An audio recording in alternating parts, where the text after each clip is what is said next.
Hello and welcome to the New Normal with Deborah Francis White and the Guilty Feminist. Today my guest is Travis Alabanza and Instagram is busy telling you that I'm here. I've just been explaining that I am in a bathrobe because I showered after exercise and then lost track of time. True story. Suddenly realised it was 6 o'clock and I needed to get on here. So I'm going to see now if I can hook Travis in. There we go, Travis Alabanza. 2, 1, Travis will be on television. And 3, 2, 1, it's Travis Alabanza. Hi, Dabs. Can you hear me? I can. You look amazing, though, and I have exfoliated but not moisturised, and I'm in a bathrobe. That's okay. I'm a feminist, but, we can both exist in these two realities, The bar has got lower and lower because I'm quite glamorous in real life. Well, I think it's because I've not met your followers before. So I was like wanting to treat it as if I was, meeting someone the first time. I do a bit of a dress up, I normally do. No, I normally make some kind of effort. And today I thought at 1:45, I thought I'll just write for 5 more minutes and then I'll quickly get changed. And then suddenly it was 1 to 6. And I was like, oh my God, how has this happened? I feel like those days are happening. I go on one Zoom call, and then how do I know it's 2 hours later and they're showing me their pet dog and their hamster? I mean, Zoom is, I think, very much the sort of unthreatening nanny cousin, the nannying cousin of Big Brother. It's Orwellian in its own way, especially House Party that anyone can just pop up. Oh, House Party I have had to get off of because I was on the toilet talking to a friend that I'm comfortable talking on the toilet with. Sure. We have those friends that reach those levels where you can go to toilet levels, And Wow. Suddenly I hadn't quite learned that you have to lock a room to do No, anything. you do have to lock a room. It's like if you're in the loo, you have to lock the room, and that's just true of life. I had no idea, and suddenly an ex of mine took the possible thing to check if I was all right, and I'm there mid-down like this. No. And my friend goes, oh, I thought you left the room unlocked for a reason. I'm like, why didn't you tell me? So House Party's out for me. Okay, so House Party and life have the same rules. If you're in the loo, lock the door. Exactly. So welcome to the new normal. Thank you. God. I'm going to ask you some questions that I ask on the new normal, Travis. The first question is, how the hell are you? Do you want how long have we got, Debs? I mean, look, to be honest with you, no one can go anywhere. You have a captive audience. I think I keep on telling people if I focus on the day-to-day, then I am doing okay. In lots of ways, it reminds me how lucky I am. If I focus on the day-to-day, I have a house with a roof, with people around me that love me. I'm safe in my house. I can look however glamorous I want in my house. And these are lots of things that I know people don't have. But if I'm not doing the pious second messiah of the coronavirus times answer, it's so fucking overwhelming, Fuck. Yes. Yeah. And I think I'm just trying to hold both. I'm okay, I'm functioning. But it's really hard, I think our brains aren't made to hold this much simultaneously whilst trying to do the new normal and try and carry on with some of this normal that's kind of... Oh, I know.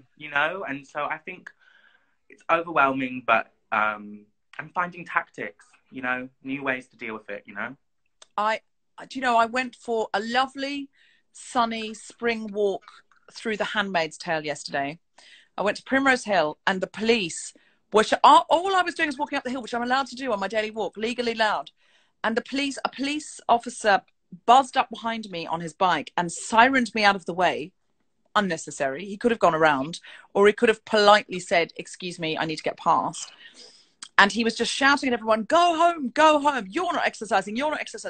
And it was honestly just people who got to the top of Primrose Hill, and it's a steep walk. You just have a bit of look at the view and then you start walking down. But normally I would sit at the top of Primrose Hill or stand there for 2 to 5 minutes. I wasn't up there yet, so this wasn't me, but other people were, I wouldn't say loitering, but they were lingering. Right. And which they're not meant to do, but it was an hysterical response. And some people were there with their kids, just letting their kids run around for a bit. And the police was so aggressive to them. And I was like, look, I know we all need to obey these rules. And if everyone did that, we would be passing the virus and all of that kind of thing. But at the same time, there are ways. And I did feel like...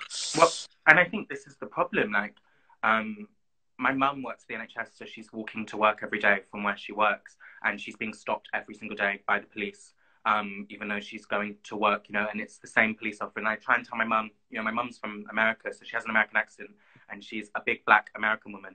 And I say, Mum, is it the same police officer every day? She goes, yeah. And I go, maybe you should tell them how many black American workers are walking through the park at this time with an NHS worker. Do they need to stop? And the problem is, I think we're in response mode where civilians are being put in a moral responsibility to create surveillance on citizens, like citizen on citizen surveillance with a virus that we also don't understand yet. So I'm finding that really hard, seeing people, we're having to make huge moral decisions and also choose who is moral or immoral in their actions, when if a government was working, they'd be giving us clear guidelines, you know, yes, from the get-go. Is your mum wearing scrubs? Yeah, so my mum has her NHS stuff on. It's wild, and they're still... I just find it... I would think scrubs would protect you. So would I, and I think it's protecting some and not others. But I just tell my mum, you know, next time just start clapping. That's what I'm saying, Mum. I'm just record the clap that your street did for you, and just play it back to them and start clapping and move I think on. it's outrageous they're questioning people in scrubs, but let's be clear, as you said, your mum is black, and I mean, and also being a white person being shouted at by the police is not anywhere near in the realm of as frightening as being shouted at if you're black or brown. You know, state getting involved. It's still frightening. And look, I know that if people are sunbathing and if everyone goes out and sunbathes, you know, like you see in Bondi Beach, then that is irresponsible. And people like your mum, who are on the first line, who could get a viral load, are doing that so that people can go and sunbathe, which is ridiculous. So of course we should be responsible. But I felt like I didn't see anyone breaking the spirit of the law.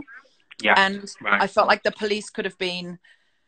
There were maybe one or two people breaking the spirit of the law, but most people were not doing anything that looked like it was going to pass the virus or that was wrong. Yeah. But they were speaking to everyone as aggressively, and some of the children were crying. And I was like, this was a Sunday, and we were going for our one mental health walk.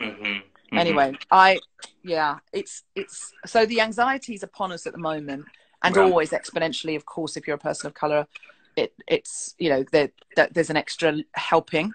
They are extreme, and as we say, we're very privileged in many ways, but also we've got to acknowledge that. Has this crisis, more amusingly, given you any I'm a feminist butts? Oh my God, the feminist butts is loads. Right. I've decided that I am nothing without a threaded eyebrow. So everyone's going to zoom in now. That's why we're doing this Miss Frizzy, MX Frizzy frizz going on now to try and cover the lack of threaded eyebrow. Nice. I've started texting my eyebrow threader and said that she is an essential worker. Do you know, I truly believe the Thursday after the quarantine, we will come out into the streets to applaud the waxers and threaders. Literally, I really believe it. They'll be working 22-hour days. I believe it. But also, I guess it's interesting for me, you know, I'm someone that's quite tuned in to gentrification and class and housing, you know, just from my own experiences growing up in social housing, etc. But never have I craved a gentrified bougie brunch from a neighborhood that I should not be, from a neighborhood around the corner that I should not be eating more than now. And it's like my feminist part. I'm always there, like, no, we need to support like these, not these overpriced things, but what I would do for an iced latte in a stupid like tin can recycled right now. I can't. So that's my... I said to Tom yesterday morning, I came down and went, so I've decided I'm going out for brunch. And he went, oh yeah, where are you going? And I went, just one of our places, and I'm going to order some eggs and sit in the sunshine because it's a lovely day. And I just completely just erected the fiction. And then Tom said, well, or I can make you some eggs at home. We can have them on the terrace because we've got a little terrace, little outdoor bit. And I said, oh, that would be nice too. I just completely had to buy into the fiction that this was a choice to stay in for brunch. Do you, Travis, have any coping strategies to be emotionally and mentally stable or well through this time? And you You know, don't have to have any, but if you found any, yeah. share. Well, I think it's interesting because I think when you're on pause like this, you realize all the things that were in your life that were coping mechanisms that you didn't realize, like were subconscious coping Yes. mechanisms that you were doing, Yes. you How know? many of my tent poles were coping mechanisms? When they're taken away, suddenly I'm just a piece of canvas on the floor. Exactly. And I feel like, especially for like, you know, us people that like a stage, like an audience, like these things, I'm starting to learn how much for me my job was like a coping mechanism for other things, you know, and what happens when you take that away. So Yeah, the you're first, being seen, you're being heard in your exactly, line of work because you were touring an incredible and personal show. exactly, you know, and this happened mid tour for me, you know. I was in Brazil, and it was the first time, you know, I'd had my theatre show go to South America, and we were about to start the tour. It was a really big deal, and I realized at first, you know, you have all the worries of like, oh my god, I'm an artist and I'm losing all my money, but beyond that, I was like, oh, I'm losing the chance to be myself on stage and feel celebrated for myself. You know, that show, although it's personal and the blurbs around it is negative, actually what comes out of it is a real hour where people are celebrating me for being who I am, you know? Mm. And so what I've done as a coping mechanism is exactly this. I'm getting dressed up the days that I want to get dressed up, you know? And I think it's trying to push against a good coping mechanism for me is realizing that we're all putting stuff out online because that's what we do. We're all saying our opinions. We're all saying what works. And when I hear someone's opinion, pausing and reminding myself that that's this person figuring it out and that maybe that rule doesn't need to be for me. So the first week I was seeing everyone be like, you don't need to be productive. You don't need to, you can sit around and do nothing. You can da-da-da. And I was like, yes, I support that. Like, great. Like, fuck capitalism, fuck resting. But then I realized for me, actually, like, if I sit around and do nothing, I'll go into a spiral. So I need to get up every day. I need to shower, putting my makeup on. I realized how much that was a routine for me. Getting an outfit, picking an outfit, because, you know, for my self-care and mental well-being now, but also we don't know when we're going to get out of this, and I don't want to have to lose my skills at putting together a good outfit. No, a very good point. We don't want to come out of this feral unable to do anything that we used to be able to do, completely isolated and like, how do I put a brush through my hair? Exactly. But I agree with you, Travis, on the unsolicited advice front, because the amount of people, I think they're trying to tell themselves something. So they kind of go, what you need to do is this. You need to not worry about this, or you need to do this.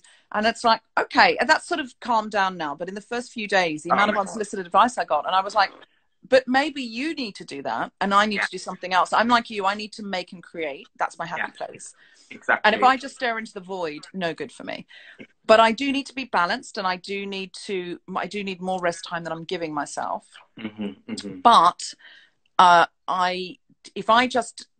just some people, I just think they're just enjoying, and it's a privilege, of course, to be able to, you know, completely take time off, or for some people it isn't a privilege, it's just a terrifying, you know, economic disaster. But if they cannot do their job, they're learning to play the ukulele, or they're reading the complete works of Mark Twain. And that is great, but that is not right for me. It doesn't work for everyone, you know, whether that's our mental health needing it. Like, I think I'm a bit of both. I'm like, mentally, I really enjoy being creative, getting up and doing things. And also I was like, well, my rent hasn't stopped, you know? So I have to find a way. And it's that combination. But I think there was, you're right, this rush in the first couple of weeks for everyone to give, you know, their 8-point manifesto as if they've been in one of these situations before, you know? And I'm very well versed in quarantines that go on for an indefinite amount of time, and in fact engage the whole human race. I'm really good. I majored in that. So you'll be coming to me. It's like, literally, this has never happened before. This is the whole human race. Obviously, individuals and communities of quarantine, but the whole globe quarantining. The whole globe. Nobody knows. Like, and it's like, I think it's really putting into practice all the things we preach as feminists, and all these things we preach about consent and bodily autonomy and allowing people to choose what's best for them, and all these things, to pause and just go, okay, this is working for you. Is it harming anyone else? No. Carry on. This is going to work for me. Indeed. Is it harming anyone else? Carry on, you know? Is there anything that surprises you about yourself or the human race in this new brave new world. I'm surprised how patient we are. So now if I go down to Sainsbury's or Whole Foods or wherever, I have to queue 2 meters behind the person in front of me. We have to wait, like a nightclub, one in, one out. And when I remember seeing pictures of people queuing for rations in Soviet Russia and thinking, how do they control people like that? We just wouldn't do that. We just, right. No, it turns out we wouldn't. We would stand there patiently. And these Londoners who 3 weeks ago would have been elbowing people out of the way, I've got no time, now stand there very patiently. And I find it fascinating how quickly we are to, I mean, and if we should be doing that, it's for an absolutely important that we do it. Yeah. But it's so interesting to me how patient we've all become. Is there anything for you that feels surprising? Oh, that's such a good question. And I feel like you're right. I feel like it is like, you couldn't even imagine a London that would have paused. And now people are pausing. And then what that takes for people to pause or to queue or to not give you a dirty look for queuing. I think I'm surprised by, like, I know this sounds corny, but I'm just going to lean into it. I'm surprised by people's, even though I'm shown it time and time again, I'm surprised by people's tenacity to give and to really work quick in smart ways to give. And I think it's really, and it sounds so corny, literally, I just was like, should I throw up in my mouth when I just said that? But it's true. Like, it has been the thing that has, like, grounded me. It's like, wow, people have worked really smart, really quick in crisis to find really, really smart ways of working as communities, because now people's structures of community are broken because we can't see each other. And so quickly there's all these different ways. And I think, you know, we're shown that time and time again, but it has, so there'll be moments where I'm like, wait, like there was a moment where we're in a local, like, mutual aid group in my area, and there was 9 a.m. someone saying they needed tampons. By 10:30 the whole street had them that needed them. And I was like, oh wow. And I'm like, wait, is this the same street that during the election I couldn't get anyone to answer to talk about the thing? Wow. Like, okay, I didn't think we had this natural, you know, I built my head in my idea about my neighbours, who they could or couldn't be because of how the election went and all these things that I was trying to do. And then I was like, there's no way a community spirit will come along. And there it does. Yeah. There it goes, beyond a clap, right? Obviously we came out and clapped too, and that was all nice and a great feeling. But and we're doing that every Thursday night now. Is it every Thursday? Yeah, it's going to be every Thursday night. Yeah. I'll let my mum know. She's loving it. She texts me because I said to my mum, like, Mum, how do you feel about the clap? There's a lot of debate around it. Like, I know, how do you feel about the politics behind it? My mum was like, yeah. I get all of that. But I just like that I'm getting a bit of an applause. I want to take a bow. So she's living for it. Different people are getting standing ovations now, Travis, and it's not you and me anymore. Exactly. And it's an outrage. It should have happened a long time ago. My mum said that. My mum said, now I know how you feel every night. Yeah, we get that every night we go to work. Can you imagine? Every time we go to work, people applaud us. It's outrageous. Exactly. For our narcissistic observations and jokes. Yeah, exactly. We get that every night. I've started telling my flatmates, hey, once a week, can I just walk down the stairs? Can you just go, woo, amazing, come back. Can I ask if you found any routine to your day? I can see how you're ending the day with an enormous glass of white wine. It's a G&T. It's a G&T. Yeah, it's a big one. Well, you know what? This is like the first week of something long enough to call it a routine. Like this week starting, it's like, oh my God, I've done this enough times now to call it a routine. Because I think the first week I was under my duvet, you know, it's kind of like, it was like trying to figure out how to get out of bed. And now I've found makeup is still, I know I said it before, but putting on my makeup is really, really helpful. My skin is saying otherwise. But for me, just like, I realized, I was like, hold on a minute. Just because I'm not going outside doesn't mean I don't need to do the things that make me feel good in my gender and make me feel good in my body. And for the first week, I was like, why am I feeling so down? And I was like, oh, because I'm looking at my beard growing out and all of this, all these things I would normally change. So I'm putting on my makeup every day still, and I'm doing my new thing that I'm doing, which I am loving, is I'm doing dance routines every other day. Online on different YouTube videos, but also the Pussycat Dolls just did an online one for React, the video, which I adore. And I'm doing dance routines with my friends every other day. We're making them up. And it's Fantastic. so helpful because, like, I am a performer, so dance, you know, is something that's existed in some of the shows, but it's not really, I'm not a dancer, Debs. It's not something I'm known for. Are you, in the industry, you're known as a mover rather than a dancer? Exactly. The first day, I'd be like, and who are the dancers? And I'd go, and I'd look at my friends to be like, in the room to be like, how do I count? And they're like, keep it down. And they're like, and who can move? I'm like, Yeah, you're a mover. But listen, do you know what? You're not doing this as a it doesn't have to be career. It's not to capitalize on. It's not to sell. It's, you know what I always think is, in lots of tribal cultures and ancient cultures, everybody is an artist, everybody's a singer, everybody's a dancer. And now in our Western capitalist society, a cultured person watches dancing, listens to music, reads books, looks at an opera singer, listens to them, but they only consume. That's what a cultured person does. And what we do is we nominate a few people and say, you sing the song for all of us, and that's not healthy. And that doesn't mean we all have to perform, but we all should sing, we all should dance, and it's part of being human. We all should draw, and what we do is we work out, oh, I'm not good at drawing, when we're 16, and we stop drawing, and that's terrible, because I've met a lot of people who can't draw, Travis, but none of them were 4. All 4-year-olds think they're brilliant at drawing, and they want their drawings on the fridge. But I obviously, you know, I don't draw and I don't put any of my drawings on the fridge anymore. So obviously, either my drawings got worse from when I was 7, or my embarrassment threshold has gone up. And I'm guessing as my motor skills have improved, it's the latter. So true. And there was a time when I suddenly stopped thinking I could make a dance routine in my room as a kid. It's all I did. So I'm trying to re-find things I used to do in the house. And one of them, I used to make dance routines with my friends all the time. We were like the annoying kids at school in the assembly that would suddenly go, and we've got a dance to show people. And it's like the same moves recycled.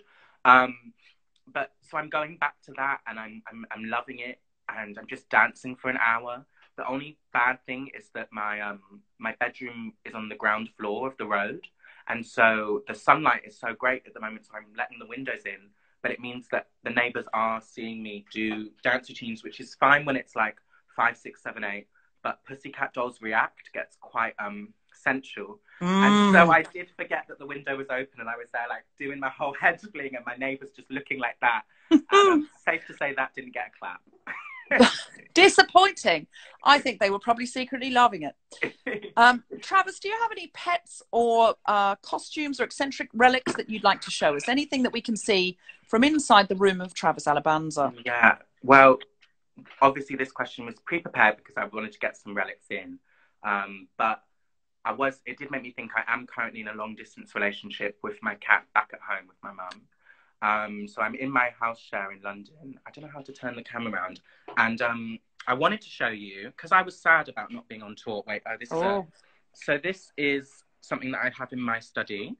Beautiful portrait. It's a poster of me, and it was the first time I did a show in the United States on my first US tour. And I have it because my family's from the US, and I never thought I'd be able to tour and get them to come and see it.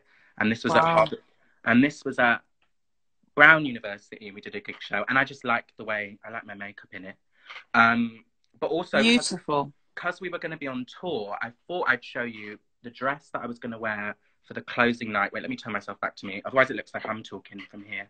I thought I'd show you my dress that I was going to wear for the closing night of my tour in South America, that I wear for all my closing nights of burgers. Is that all right to show you? It's not just all right, it's mandatory now. So it's kind of like, basically, let me give you a style thing before everyone, just so we know. I know it's clashy, that's the vibe for it. I know it's meant to give you, I told the designer, Brandon Coos, I told them they were an amazing trans POC designer. I told them I want something that looks like an art teacher would wear it if she was just thrown up on. So that was the vibe. And the second, if that wasn't worse enough, I said, I also want you to put my face on it. Wow. So go on, show us. Oh my God, that's absolutely incredible. It's the burgers. Wow. It's got the burgers poster, which is from my show. Phenomenal. And then it has the burgers here. And it buttons up, and it's like a little shift dress that I bring on tour with me. And when we close a show, I wear beautiful. It. And yeah, stunning. So that's my little relics. I would show you absolutely stunning. all of my wardrobe, but we'd be on here for a week now. Well, we could do another one another day, earlier in the day, where we just do Travis Alabanza's wardrobe with the guilty feminist. I'm really into that. Could you share a dark moment or low thought that you've had? This means a lot to people, this section, because I think we tend to be Instagramming all the moments when we're dressing our cats up and doing our dance routines. And most people, at least once a day, are having an emotional low. And so we're actually talking about that here.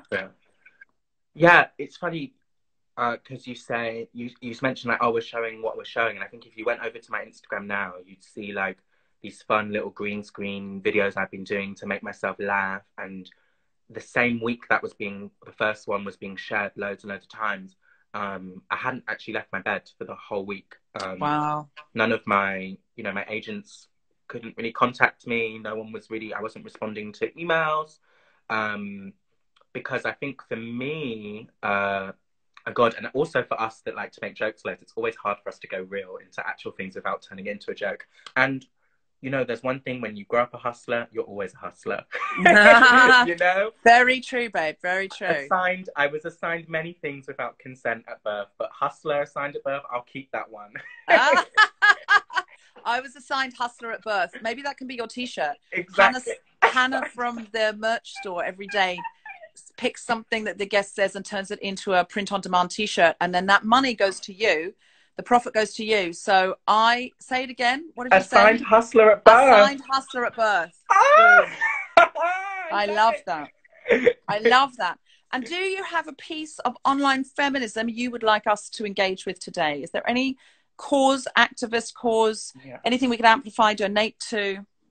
Oh, I'm just gagging at the fact that you make it assigned hustler at birth. I'm still there. Sorry.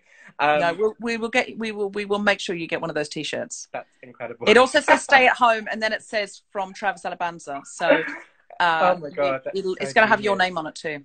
Genius. Yeah. So I've been thinking a lot about my online feminism to people. I've been thinking a lot about how a lot of our conversations around what it feels to be isolated and what it feels to have to stay inside.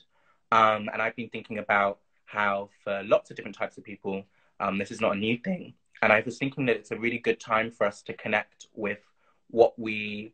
Sorry, I've got hay fever and I'm sneezing into my arm as I've been taught to by the government. Sorry, continue. Wait, I'm going to make sure. I feel like we're 2 meters away. It's okay, Deb. It's fine. It's fine. It's only hay fever, but still, one never knows when one has the virus. And one must sneeze into one's arm. But yeah, it's about people inside, what it means to be inside. And I think it's a really good time for us as feminists and thinking about feminism to connect with what we learn about prisons and people in prisons and the prison system. Because I think if we are finding this tricky, being inside, why are, in my opinion, governments still using solitary confinement as a means of punishment? If this is us in free weeks with our heating and our showers and our Instagram and our conversations, and at the moment we still can go out once a day. They might take that away, but exactly, we still can go and get groceries. If you were really in pain or really in distress, I mean, some people are in abusive relationships and they absolutely can't. But for most people, there is a way of even shouting out the window. And if you're in solitary confinement in prison, it's torture. And I think we're realizing, and I think that this needs to be a time where we think of our feelings and think what people that is amplified for, not just now. And so I've always, I have family that are incarcerated and have been affected by the prison industrial complex. And it's a long fought, it's a long time to read into. I'm at a place now where I don't believe in prisons. I don't think they're right, but I think that's a conversation for another day. And I know that can be overwhelming for people to step into.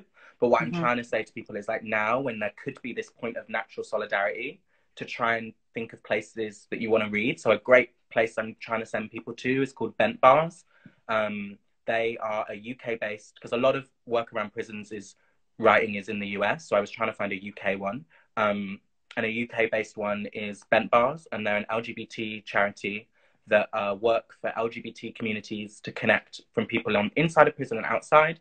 And if you're LGBTQ, you can, if you've got some spare time right now, which maybe you do, you can set up to be a pen pal to someone in prison and write to people in prison. Oh, that's great. You can also read from their library about different works around why prisons exist, how they became existing, how they turned into something for profit, all of these different things, because it can be an overwhelming territory to think about. But I'm really trying to suggest to people that this might be the really perfect time to link up our solidarity with incarcerated people. Wonderful. And could you make some stories directing people to the right place, and then we will share them on The Guilty Feminist? So either go to Travis Alabanza stories or at The Guilty Feminist, and you will be able to see those charities and those organizations that are doing such good work. Do you have any hope for humanity, Travis, around this new period? When the new normal becomes the post-new normal, is there anything you hope humanity learns from everything? The virus, the slowing down, the connections we're being forced to make, the environment. Is there anything you hope we learn? I really hope that we learn to really hold on to what it felt like to be restricted and to feel restriction in lots of different ways. And to then think about other people that stay restricted, to think about who can't leave their house because they're too sick all the year round, or they can't leave their house because they're too anxious all the year round, and to think about how we can continue to stay connected to people inside multiple places. I think what this has really shown me is how quick we are when we want to find ways to connect with people in inventive ways. And I hope that myself included, always myself included, by the way, whenever I say this, my audience know that, myself included, that I hope we find ways when we do go back out, those of us that can, to continue to think about the people still at home, whether that's still just our elderly, whether that's disabled people, whether that's people incarcerated. And I also hope that we see how quick the government can work to create funds when they want to. Absolutely. And house homeless people. I know a lot of the homeless people in London are housed in hotels that tourists would have been staying in had tourists been here. But there are solutions and there are ways of housing people, and there is money. Exactly. And there is a magic money tree. And finally, what habits do you think might stay with us? Do you have any kind of routine where you think, do you know what, I'm going to keep the dancing going afterwards? Definitely. Is there anything? Definitely. Dancing? Is it dancing? Dancing, and I'm not going to lie, pre-COVID, I'm calling it BC, before Christ, but now it's before COVID. My Catholic upbringing will hate me for that, but anyway. I'm also, before COVID, I did not do FaceTime with friends. I would not do visual. I would not do, like, my friends would try and I'd be like, nope, not answer. And I think one habit I'm really going to try and keep is, like, when my friends ring, answering, like, not needing to text before a call or to arrange a call. I've loved the spontaneity of, like, seeing someone's face. And so I'm going to really try and keep that. 100%. I believe that we will.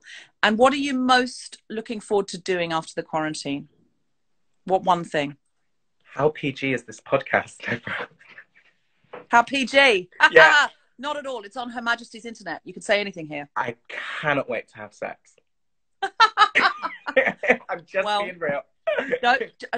Listen, if we can't be just real here on the new normal, where can we be just real? Exactly. I'm excited to hear all about it, which I'm sure I will on FaceTime. Yeah. Travis Alabanza, it has been absolutely wonderful. So lovely. Could you please make stories of any of those organizations that you've connected us to, and also any books, TV shows or films that you've been enjoying that might help? Can I plug my book? I would love you to. You can buy Burgers, the play text, because now the tour's been cancelled. You can read it at home. Burgers, the play text. There we go. And loads of others. With a Z. Burgers with a Z or a Z if you're American. Burgers with a Z or a Z, depending on what you sound like. Great. Get the Burgers play text. And anything else you've got to tell us or want to share with us, please make a story and we will share it. Just tag in at the Guilty Feminist. You have been an absolutely wonderful guest, Travis. We hope to have you back in a couple of weeks and see if your answers have changed. See if you're saying, I don't need sex anymore. I've grown out of it. Maybe. If we're still here in 3 months, I'll come back and you'll be like, I'm a monk, I'm a nun, I'm a solitary. I move through this world. What is that? Beyond my body now. I'm beyond my body. That's what I'm hoping. I'm hoping to be some kind of monkey nun situation by the end of this, who just floats through the world with my body as a temple, my rhythm as a routine, and I only need to see the human eyes to find full connection. It's all I need. Or I've absolutely started stockpiling on nudes that have been sent to me. Either way. One of those. Definitely one of those. This has been the new normal, everybody. This week we have May Martin, Aisling B, Sarah Keyworth, and Catherine Bohart coming up. Not in that order. Please check the postings. It's in the feed, and it's also on the stories to see who's on what day, but at 6 p.m. UK time every day here on Guilty Feminist Instagram Live, and then in the stories for 24 hours, and then this episode's going to go up on YouTube. If you buy Travis's t-shirt, that money will go to Travis. Sindhu's t-shirt is going up today, and it says something like, there's no time for this polite English shit. I love it. You all. Bye. Love you all. Love you, Travis. I love you. Bye.